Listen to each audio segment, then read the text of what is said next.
Kayla Stanley, based in Sydney, Australia, and I work full-time in tech sales, and I'm going to be documenting the journey of going sub-5 at Busselton in Western Australia for the Ironman 70.3. And welcome to my morning routine. Work calls! Work calls!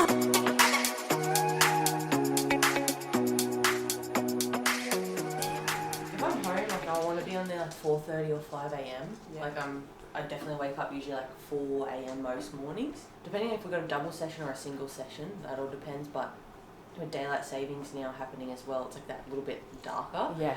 But usually I'm at the velo pretty dark and there's like ducks all around you, like literally dodging all the ducks. Before the morning, like always going like an electrolyte element in this bottle. Been like using the Element brand for about 2 years now. And then we go like a G1M Sport, which is the carb mix, and I sit that on the bike. And because we go, it's usually a brick session on a Thursday, so I go straight from the bike into the run.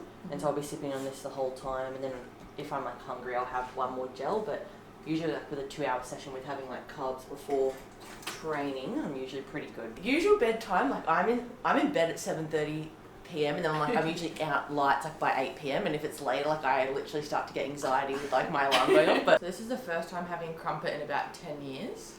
I was like, I need something. What inspired the crumpets? I was like, I just want something different than sourdough bread this morning. But I don't know, the honey going through is like losing my carbs. Yeah, last year was the year of like, we moved up here and I was like, CrossFit like was my life. And then we came up here and then I just like literally fell in love with like the surroundings and was like, I think this is the year of like getting outdoors more. And then basically that all kicked off, and then I'd ran in total 1,000 kilometers over that year, which was actually like quite easy. But it was just like the most consistent year I've ever done of running. I think before that it was like CrossFit 400 meter workouts. Yeah. And then basically I was like, I want to continue running, so I just set the goal this year to have 2,000 kilometers. It's the classic 3,000 foot. So it's cool to like, I'm about 200 kilometers off hitting 2,000, but I've actually ran probably less because obviously all the other training. But it's like kicked off that journey of like, I started to run like maybe 60 kilometers to like 100 kilometers a week, and then I was like, let's do the backyard ultra. Yeah, I did the backyard ultra. Yeah. Oh my god, so 100k. Yeah, 70 kilometers. But the best thing was that within every single minute, Gabe was getting back the last 5 laps. Just turning around and going again. Cool. Like I did more, but like Gabe was the real MVP. It's actually like so impressive. Like to it was keep so moving. impressive. Yeah. Like, all right, cool.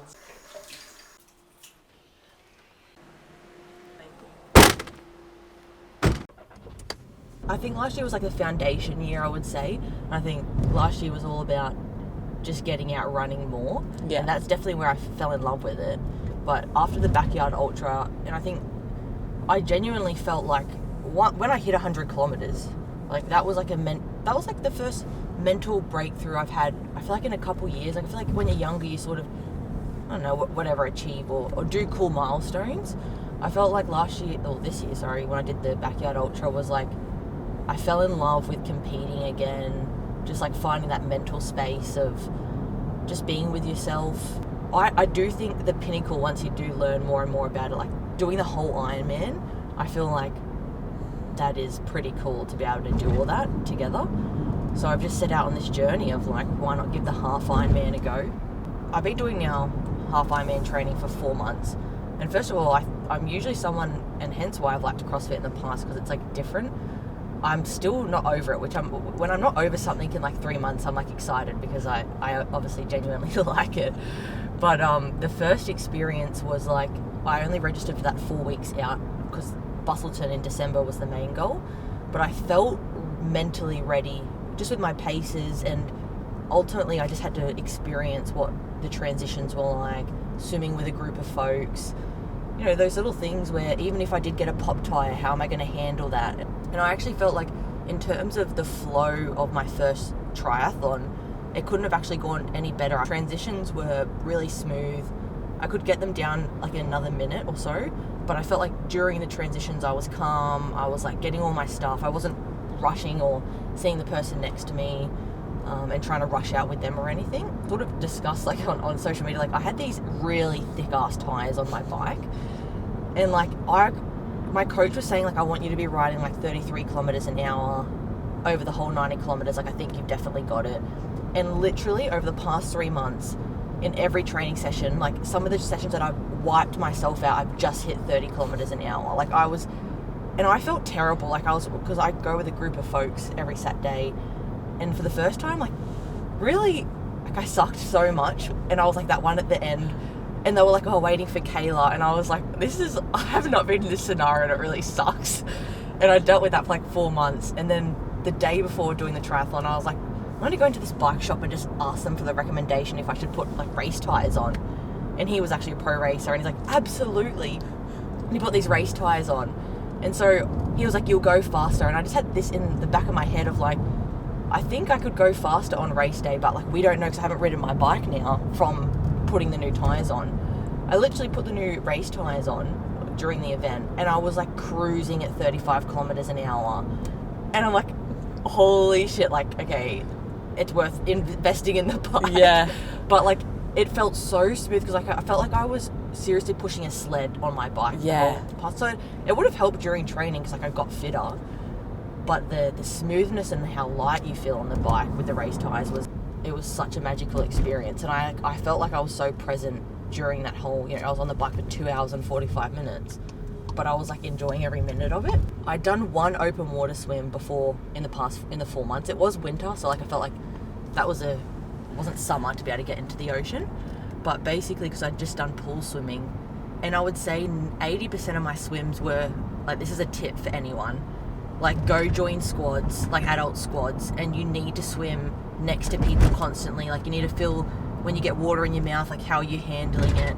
Like, I was swimming by myself, and obviously it's more comfortable in a pool, but even just being in squads in a pool, getting pushed and swimming, like learning to practice to swim behind someone's feet, it's just like such an important skill to learn out in open water swimming. Like, we had over 1,500 people swimming besides us, next to us, and everything. So it was like a chaotic experience. And now I've learnt so much already, just like what I can improve on the swim.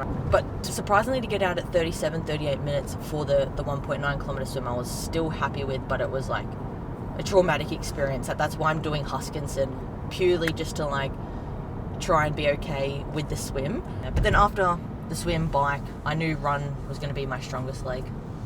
So which I was, the plan on my Garmin was like 5 minutes and 20 seconds like per kilometer per hour, but I ended up running like 4:54 for the whole half marathon. But I think with another like couple weeks of training and doing a bit more speed sessions, I can get that down to more like 4:45 average run. And the exciting thing about Busso is like it's the flattest course in Australia, so it's like that's going to be on my side even if it's like 2 minutes faster. Yeah, that was the first triathlon experience, doing the half Ironman. I think, it's pretty crazy to do a half Ironman for your first triathlon. When I look back at it, like, I would definitely recommend doing an Olympic or joining like a club to do like a few practice goes of it.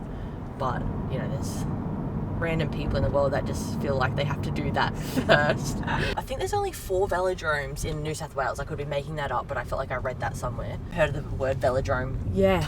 Until 4 months ago. And now the Velo is a little spot that we come to all the time. So I think with the in my soul, if I haven't done like half a session while it's dark, I'm like, I feel like I'm behind in the day, and like I love being up, and I'm like, I love training in the dark. And this is where I say, please don't pop a tire. Hope everything mechanically goes good because I don't check anything. Cards today is like an hour bike session. And this is focused on, like, it's a warm-up, basically for 30 minutes. And then there's, like, 5 hard efforts of, like, 5-minute sort of blocks around the velo where I'm, like, pushing really hard. So it's all about me now starting to get used to pushing for more than 5 minutes of, like, 33 to 35 kilometres an hour consistently. Then I go back into recovery and do some of those efforts. And then part of today's session is really about the run off the bike. So basically I come back, put the bike in there, and swap out my joggers, and I'm pretty quick usually. Like, I feel like that's actually a strength of mine, is running off the bike. I actually like that part of it. I don't really struggle with like finding the momentum, what a lot of folks say. I've got the gel waters there, and then we're good to go. And Gabe's joining me on the run because Gabe always comes 90% of the time on my runs. And you're the real athlete. You're the real pro soccer star. Reinvented as a support crew. When you're right in the middle, that means you're doing your hard set, sort of like courtesy rules. And when you're on the outskirts of it, it means that you're in recovery. A few little things around like, just not getting in people's way and like going hard and whatnot. Yeah, so my first outdoor bike ride, I had a pop tyre and that scarred me. And then I was like, okay, I think I should learn how to change a tyre. And I messaged the one person I knew that done a half, which was Maddie Ferguson. I said, hey Maddie, did you learn how to change a tyre? She goes, no, but I popped a tyre on my bike ride. And I was like, yeah, this is not a good experience. I need to like learn. All right, cool, I'm getting into it.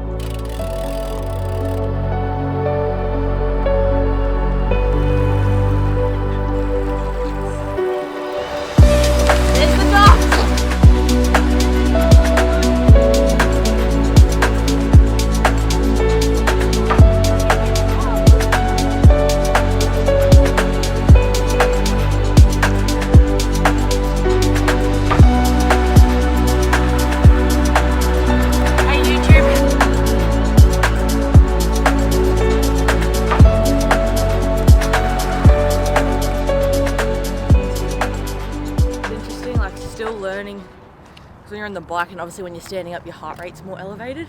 So when you're down, like more horizontal, it is lower, but you're putting the exert effort out and it's like 160 beats per minute. But then as soon as you come up, it skyrockets. So it's just like finding that balance of what your heart rate's doing versus like, your legs feel gassed. But happy with that session. The plan the past few weeks is like, when I come here, focus on the efforts and efficiency, and always doing 30 kilometers minimum. So I did 34 kilometers in an hour today, and the goal is always 30k as a minimum in an hour, because I know in my head I got confidence to do 3 hours always as a minimum on race day. I've never swallowed a bug before, and there were so many bugs out there today. Plan with the run, 12 kilometers. It basically has 3k warm up, and then I think it's 4 sets of like 1.5 kilometer, whatever, like 170 beats per minute, so whatever that ends up being, I don't know yet. 200 meter walk. That will take an hour and 5 minutes. Happy days. Happy days. See you soon, mate. Maddie, miss you. Bye. Bye.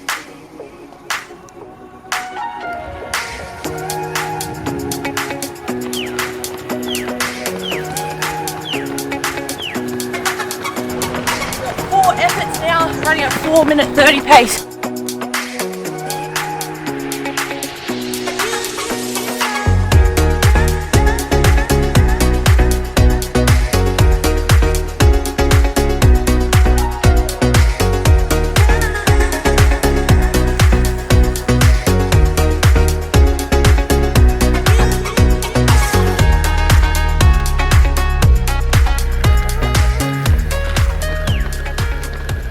I feel like throughout my whole athletic, journey, a bit of a strength of mine has always been like knowing how much to push over 6 hours, or even if it's a 12-minute AMRAP, like when to push. I feel like I'm good at that strategy piece, or knowing when to like push more, hold back, because I think in all these, you never want to like go out too hot and then have like 1k at 3 minutes and 5 minutes like all over the shop. 5:14 pace for 12k. Thanks for coming. Actually ended up doing it 2 minutes faster. Wait, is that including your walking? Walking, yeah. We had like 4 lots of 200 meter walking, and so then 5 minute 12 average pace for 12 kilometers. So like the 1.5k sprints were averaging around 4 minutes 30 pace. The coolest part has been like definitely when I started, let's say, running March last year, and it actually took me all of last year, I was still running like my 6 minute 6:10 pace was like, that was my comfortability pace. And I feel like now it's like 5:15 to like 5:30 feels like my 6 minute pace now. So it's just like so cool to see and feel that feeling that, obviously just time on legs, more breathing, more running, it does like slowly start to come and drop down. But for the Australian folks, but whoever's watching this around the world, we're just gone daylight savings, but the flies and like bugs have never been this bad. I'm a newbie to triathlons, and we're getting a little bit of YouTube content. Nice. But you've been doing it for how long?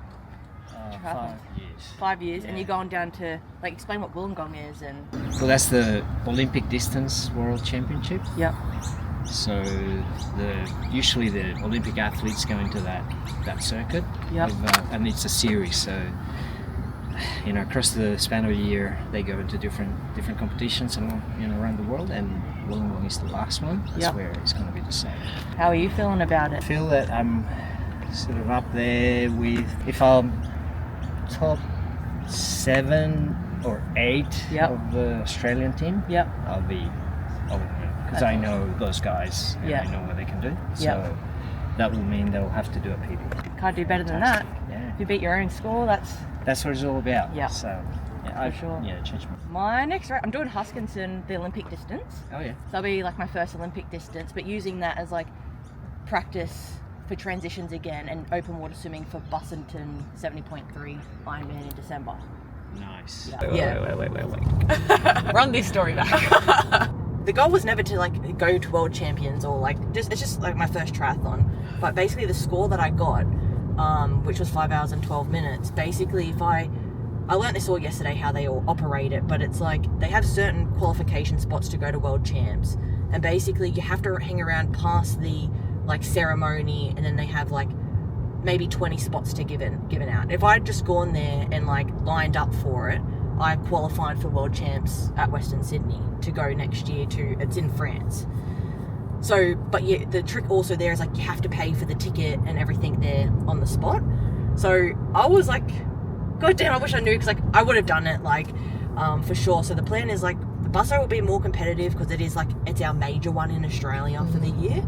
But I think like the top girls, like the top pros are getting 4 hours and 30 minutes. And for my first one, I can totally see in another year how definitely can be doing like 450 for sure. So the plan now is to go to France for the Worlds next year. It's funny because I feel like I'm not an athlete, right? Because I'm not, in quote, pro.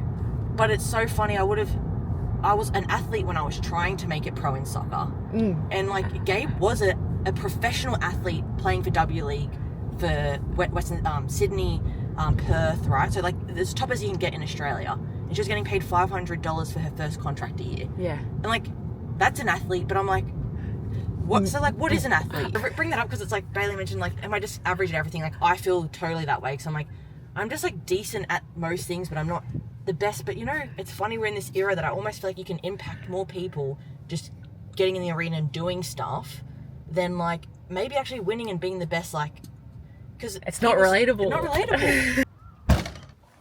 Like unbelievable. Don't put that in there. Yeah, every morning we walk Rogie for like, whether it's 30 minutes or an hour, depending on like schedules and everything.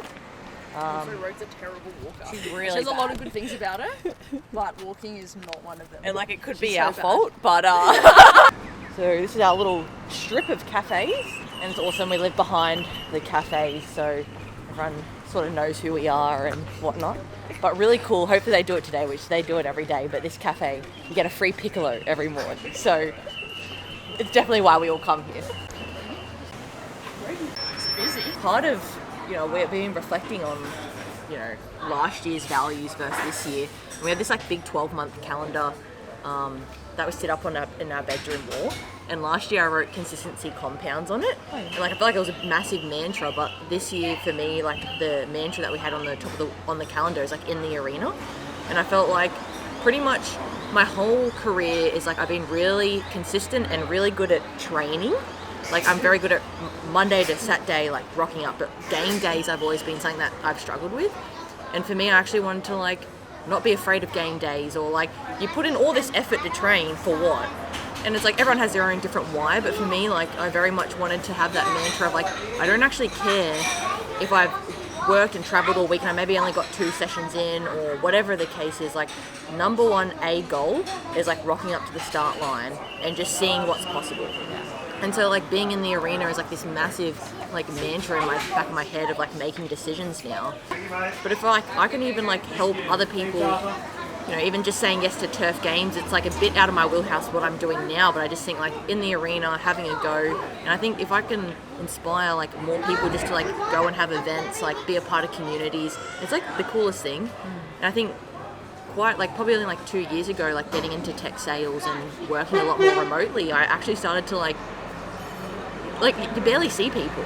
So like for me, like a big thing this year was like wanting to reconnect with the community. Getting into like triathlons has been like such a refreshing part of the journey. Like, you even seen, like, this morning catching up with Jamie, Jose, it's like I've just met them like the past couple months, and then now like you see them around, and it's like that's what makes like a home feel home as well. I'm really big on like this year everything is just about getting in, don't want to be in the crowd watching, similar to even like how I'm using content, social media. Like, I don't want to sit there and doom scroll. I want to be creating, I want to be doing, like, and I think when you do start to do that stuff, like, your life does get extremely better by like getting outcomes. And like just even the internal confidence I've built this year by just like a small thing of like committing to an event, doing it, but having that, the entry of the goal being just like rock up to the start line is always like an easy thing just to get there. And then it's like, then the sub B goal is like sub 6 hours to the Western Sydney. Then it's like, what's another sub C goal, right? But I always know I'll be proud of just like rocking up, giving it my best I've done. You know, even those sessions where you just feel so shit, but then it's like you got up and you did it, and sometimes like you PB or you had a good session, and like you actually wouldn't have got better or wouldn't have known what you could have done unless you rocked up and did it. Yeah. And did it. So yeah, it's like those are the moments and feelings like I just want to keep chasing. So we got flat white, almond latte. No piccolo today because I think it's a bit later. And I didn't realise. She's like, oh, you just threw me off with the third coffee. Like, we've been bragging to Maddie about the free piccolo today. You made a liar out of us. So then when you're in training, what actually motivates you to show up? When I think about it, there's so many reasons, but you keep stripping away the onion of like, what's the core reason? I've struggled like with alcohol, like family has a history of alcohol abuse, drug abuse and all that sort of stuff. And also anxiety, depression, all this stuff. I feel like training 100% keeps me on like a narrow straight line of like being able to get my emotions out, just even like clarity around, you know, work.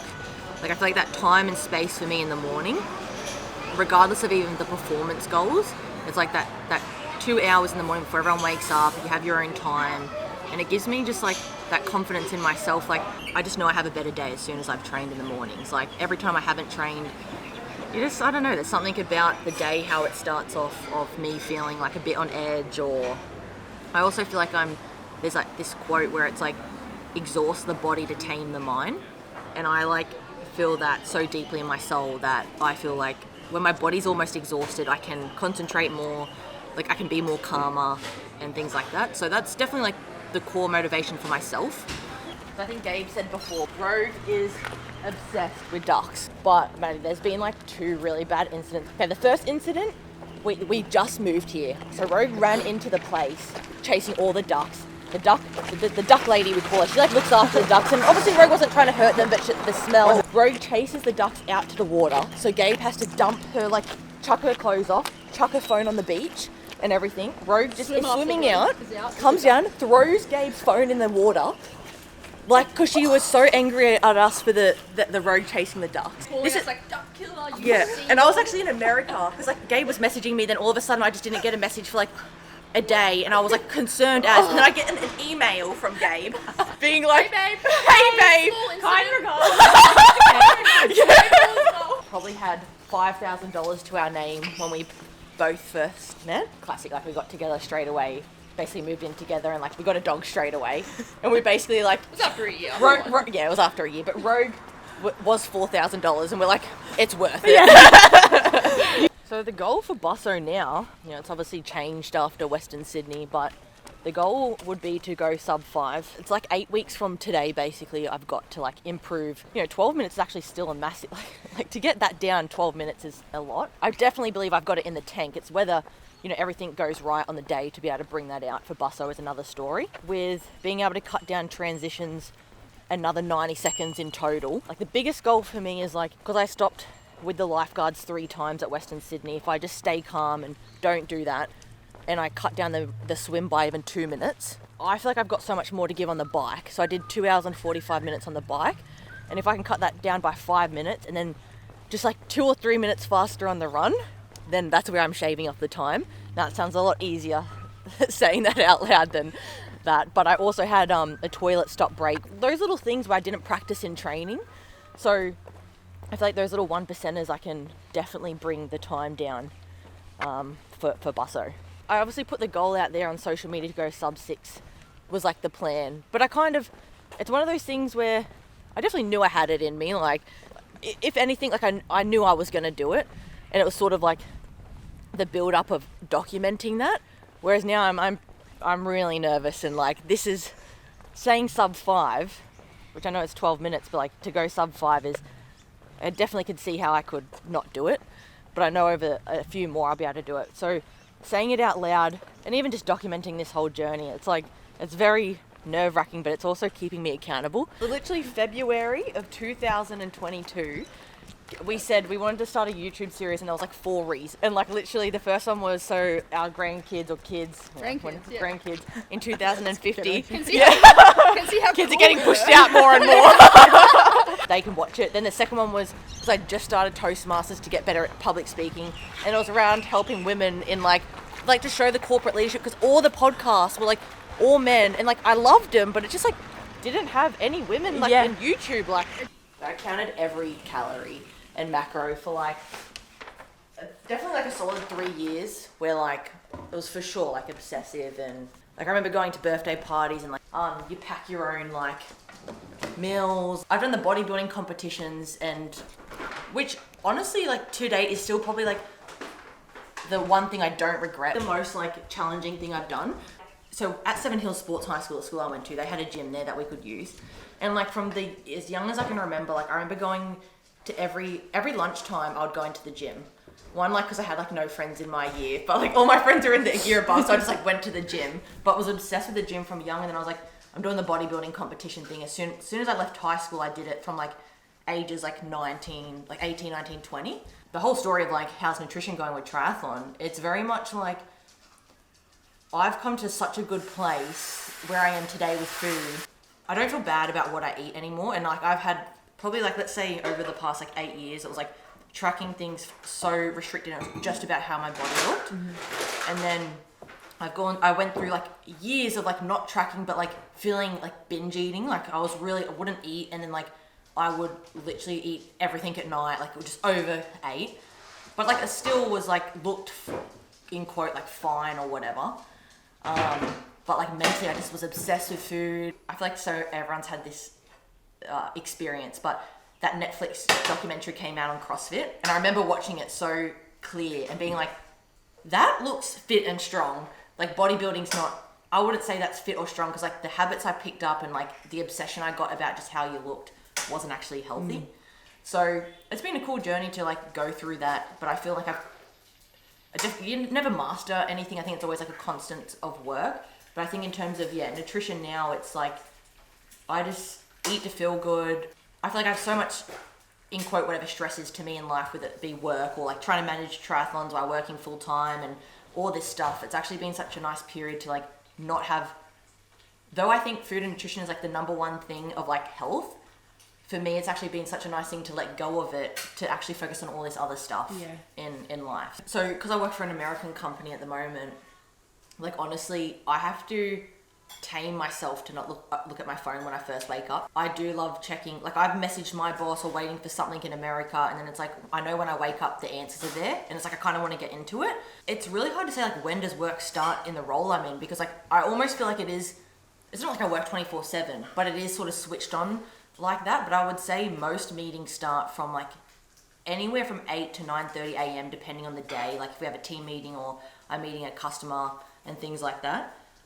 It can really go from 8 to 9:30 a.m. and then most afternoons I'm clocked off by 5:30 p.m. But again, working like that hybrid style work. For example, I'm going to America for a week. When I'm in America, it's like we're working all the time, we're doing team dinners, like all this stuff. So I feel like in sales too, like you can have really hectic days and weeks, and then it's like almost like you've closed a deal and it's like you're back to generating new pipeline, and it's like a bit quieter and things like that. But then because I look after the APAC region, which includes like Japan, India, New Zealand, sometimes I could be having later calls, because though I'm pretty flexible in like the times I set, if I'm meeting like the chief information officer or the CEO of a company, like I don't get picked the time. So like I just got to meet them when like they can meet me really. Sourdough bread. Yep. Half an avo, 2.5 eggs each. It's on paper. It's a staple for the morning. Gabe is the household chef. She cooks the gourmet meals. whereas I make sure there's always food in the house. How would you rate this breakfast out of 10? I love eggs on avo and sourdough. It's like one of my favourite meals, so 9.5 out of 10. Where could I improve? Where could the 0.5 be improved? Not a massive fan of this specific sourdough bread. Oh, okay, So it's actually not even your Have you always done this morning routine, or is this like, when did the 4 a.m. start? I've done it for as long as I can. I've done it since high school. Let's definitely say from year 9 to year 11.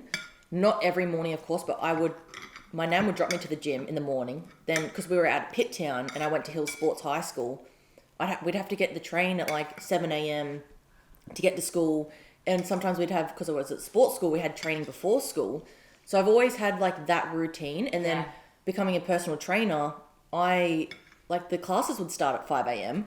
So I'd be there waking up at 4. And like, sometimes I'd still want to hit like a 30-minute session before the class started. And sometimes like that is the only time you can do it, right?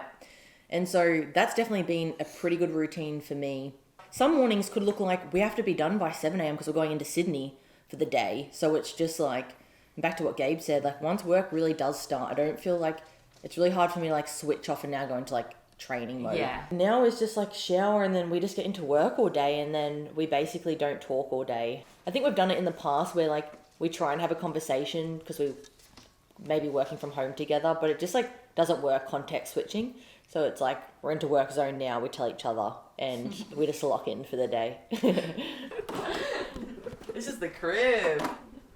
A good back screen. It always does the trick here, because I've got like, look what's behind me. Alright, so that's my morning routine for triathlon training. And now I'm heading into work, which is around 9 a.m. to 5 p.m. and I'll be locked into that all day. Thanks for watching episode 1 on the road to Busso. More episodes to come, and would appreciate the like and follow on the YouTube channel. Maybe do like a, yeah, that's what